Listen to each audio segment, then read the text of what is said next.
Welcome to doassignment-ca. Here is the problem. A sphere is fired downwards into a medium with an initial speed of 27 meters per second. It experiences a deceleration given by a equals -6t meters per second squared, where t is time in seconds. Determine the total distance traveled before the sphere stops. Now, let us work through the solution step by step. The acceleration is given as -6t meters per second squared, where t is time in seconds. We take downward as positive, so the initial velocity is positive 27 meters per second. Our goal is to find when the velocity reaches zero, and then calculate how far the sphere has traveled. We integrate acceleration to get velocity. The integral of -6t is -3t squared plus a constant c. Plugging in the initial condition that velocity equals 27 meters per second at time zero, we find c equals 27. So the velocity function is v of t equals -3t squared plus 27.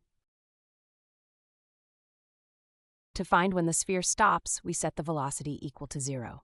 Solving -3t squared plus 27 equals 0 gives t squared equals 9, so t equals 3 seconds.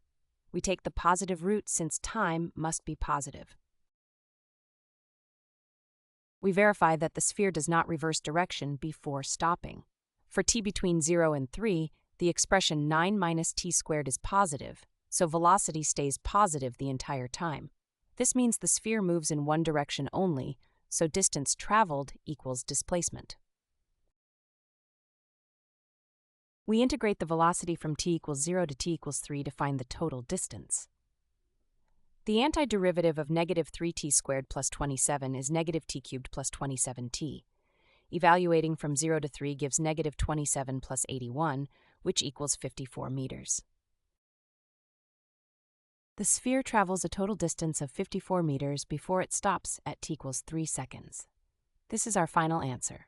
Visit doassignment.ca for more study tools, AI learning support, and online tutoring.